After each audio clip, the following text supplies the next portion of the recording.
Hello friends, स्वागत है आप सभी का हमारे यूट्यूब चैनल बिनर्स एजुकेशन पॉइंट पर। दोस्तों, आज हम चर्चा करेंगे इकोनॉमिक्स के बहुत ही महत्वपूर्ण टॉपिक पर, जो कि है सहकारिता आंदोलन।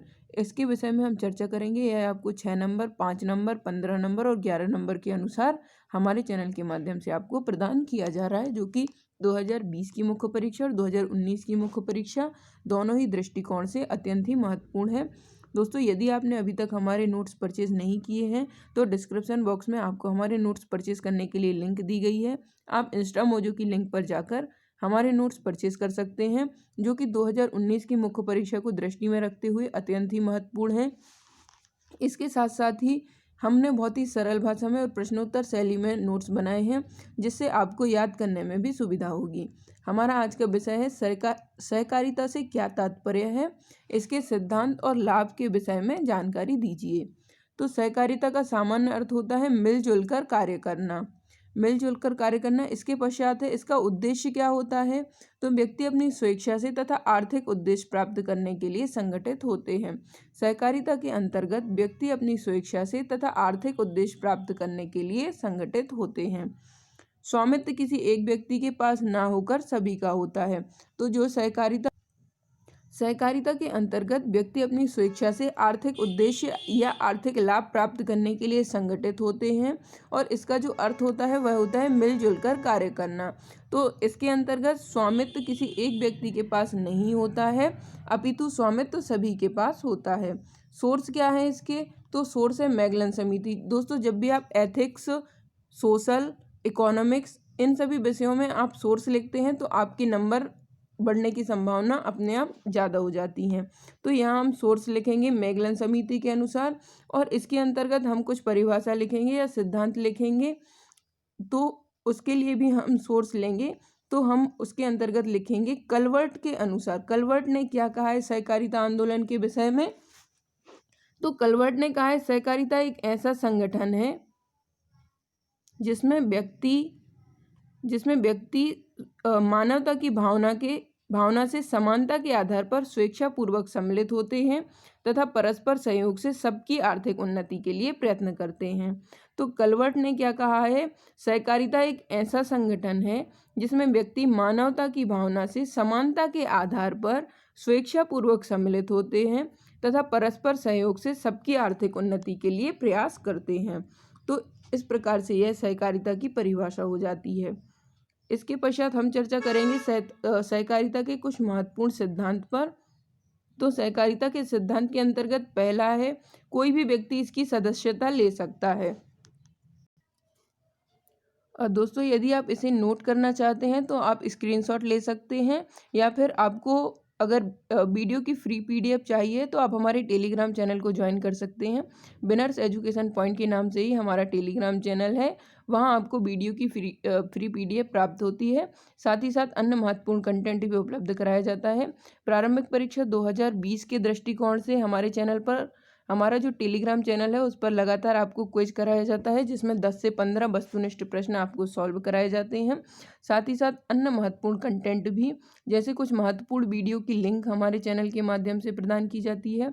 कुछ अन्य मेंस परीक्षा के दृष्टिकोण से महत्वपूर्ण कंटेंट भी उपलब्ध कराया जाता है, और वीडियो की फ्री पीडीएफ तो प्रदान की ही जाती है।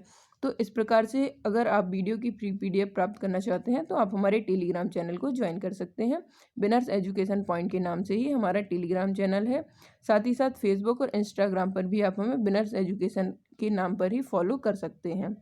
अब हम चर्चा करेंगे सहकारिता के सिद्धांत के अंतर्गत। तो कोई भी व्यक्ति इसकी सदस्यता ले सकता है और जब चाहे सदस्यता को छोड़ भी सकता है।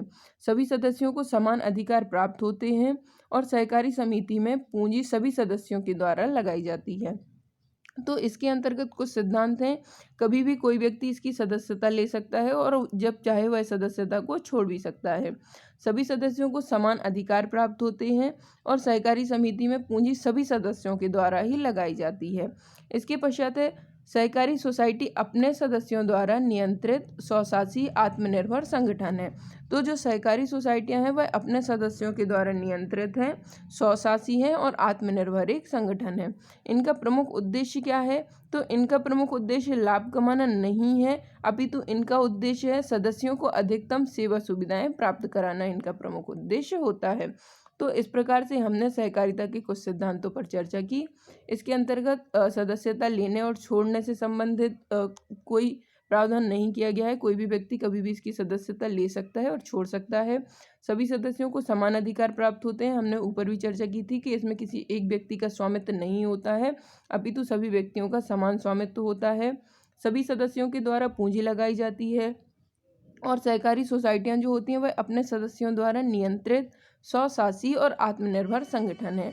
इसका उद्देश्य लाभ कमाना नहीं होता है, अपितु इसका उद्देश्य होता है सदस्यों को अधिकतम सेवा सुविधाएं प्राप्त कराना, इसका प्रमुख उद्देश्य होता है। अब हम करेंगे सहकारिता की कुछ प्रमुख विशेषताओं के विषय में चर्चा। तो सहकारिता की प्रमुख विशेषताएं कौन कौन सी हैं। उससे पहले दोस्तों आप देख सकते हैं कि हमारे नोट्स कितने अच्छे तरीके से बनाए गए हैं, सरल भाषा में बनाए गए हैं और प्रेजेंटेशन भी इनका बहुत ही अच्छे से किया गया है, जिससे आपको प्रेजेंट करने में भी दिक्कत नहीं होगी और प्रेजेंटेशन सीखने के लिए भी आपको अन्यथा कहीं नहीं जाना पड़ेगा। आपको हमारे नोट्स के माध्यम से ही क्वालिटी युक्त कंटेंट उपलब्ध कराया जाता है। साथ ही साथ प्रेजेंटेशन की भी इसमें भरपूर मात्रा रहती है, ताकि आप अपने प्रेजेंटेशन को, आपकी कॉपी सुंदर दिखे, इसके लिए आप अच्छे से प्रेजेंट कर सकते हैं। क्योंकि जो मुख्य परीक्षा होती है उसमें हमारी जो कॉपी होती है वही हमारा असली मूल्यांकन करती है। तो सहकारिता की विशेषताओं के अंतर्गत है ऐच्छिक संगठन।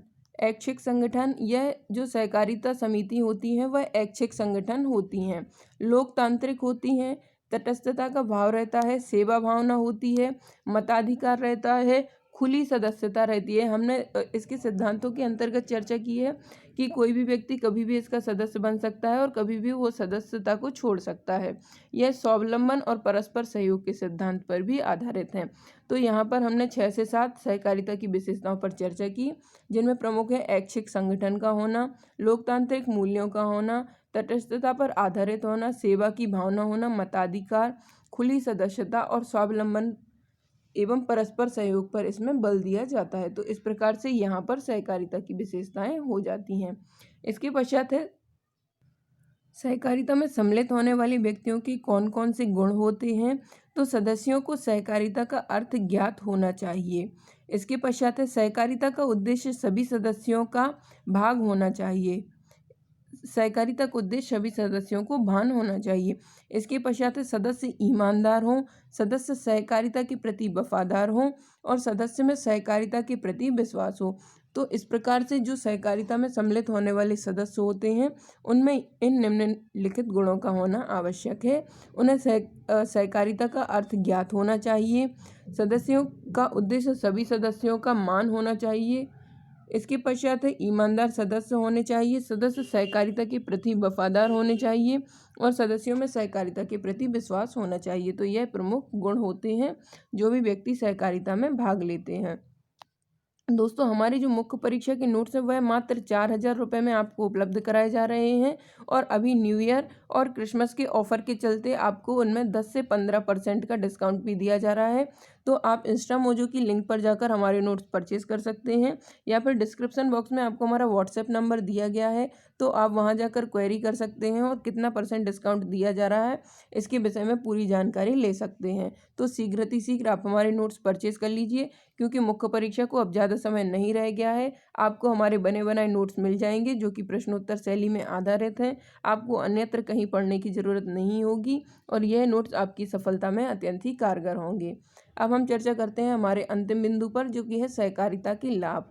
तो कम ब्याज में आसान शर्तों पर ऋण मिल जाता है। इसमें विपणन में सहायता होती है। सहकारी कृषि से छोटे किसानों को भी अधिक आय मिलती है। पीडीएस को बढ़ावा मिलता है, अर्थात सार्वजनिक वितरण प्रणाली को बढ़ावा मिलता है। बचत की भावना का विकास होता है। खाद्य सुरक्षा को बढ़ावा मिलता है। मध्यस्थों का लोप होता है और सहकारिता परस्पर सहयोग पर आधारित होती है। इससे राष्ट्रीय एकता को बढ़ावा भी मिलता है और महिलाओं को रोजगार मिलता है, जिससे महिला सशक्तिकरण को बल मिलता है। साथ ही साथ महिलाओं की आत्मनिर्भरता में वृद्धि होती है। तो इस प्रकार से हमने यहाँ पर सहकारिता के लाभ के विषय में चर्चा की। एक बार हम पुनः चर्चा कर लेते हैं कि सहकारिता से हमें कौन कौन से लाभ होते हैं। तो इससे महिलाओं को रोजगार मिलता है, महिला सशक्तिकरण को बल मिलता है, महिलाओं की आर्थिक आत्मनिर्भरता में वृद्धि होती है। इसके पश्चात है सहकारी परस्पर सहयोग पर आधारित होती है। इससे राष्ट्रीय एकता को बढ़ावा मिलता है। मध्यस्थों का लोप हो जाता है। बिचौलियों का उन्मूलन इसके अंतर्गत एक प्रमुख विशेषता है या लाभ है। खाद्य सुरक्षा को बढ़ावा मिलता है। बचत की भावनाओं का विकास होता है। पीडीएस को बढ़ावा मिलता है। सहकारी कृषि से छोटे किसानों को भी अधिक आय मिलती है। विपणन में सहायता होती है और कम ब्याज पर आसान शर्तों पर ऋण मिल जाता है। तो इस प्रकार से आप देख सकते हैं कि किस प्रकार से हमारे जो नोट्स हैं बहुत ही सरल भाषा में बनाए गए हैं। साथ ही साथ यह इस प्रकार से बनाए गए हैं कि आपको त्वरित याद हो सके। तो इनमें भी हमने विशेष विशेष जो लक्षण हैं उनको शामिल किया है। हमने बहुत ही छोटे छोटे सेंटेंस के अंतर्गत सभी नोट्सों का समावेश किया है ताकि आपको याद करने में दुविधा ना हो, क्योंकि अब बहुत ही कम समय बचा है मेंस के लिए। तो आप शीघ्र हमारे नोट्स को परचेज कीजिए और अपनी सफलता को सुनिश्चित कीजिए। इसके साथ साथ ही अभी जो है क्रिसमस और न्यू ईयर के चलते आपको कुछ ऑफ़र भी मिल सकता है। तो आप हमारे व्हाट्सएप नंबर से हमसे पूछ सकते हैं कि कितना ऑफ़र किस सब्जेक्ट में मिल रहा है। और दोस्तों यदि आप संपूर्ण विषय के नोट्स परचेज़ करते हैं तो उनकी जो प्राइस है वह 4000 रुपये रखी गई है। तो उनमें ही आपको संपूर्ण नोट्स उपलब्ध कराए जाएंगे। ऐसे के नोट्स भी तैयार किए जा रहे हैं, वो भी शीघ्र आपको उपलब्ध करा दिए जाएंगे। धन्यवाद दोस्तों, मिलते हैं अगले वीडियो में कुछ नए विषयों के साथ। या फिर आपको जो भी विषय में परेशानी हो या जिस भी टॉपिक में आपको परेशानी आ रही हो, जो भी समझ में ना आ रहा हो, तो आप हमें कमेंट सेक्शन में बता सकते हैं। हमारा चैनल लगातार आपकी तैयारी के लिए और आपके सिलेक्शन के लिए तत्पर है। जिस भी टॉपिक में आपको दिक्कत हो तो आप हमें कमेंट सेक्शन में बता सकते हैं। उस विषय के संबंध में आपको वीडियो की उपलब्धता सुनिश्चित की जाएगी। धन्यवाद दोस्तों, मिलते हैं अगले वीडियो में।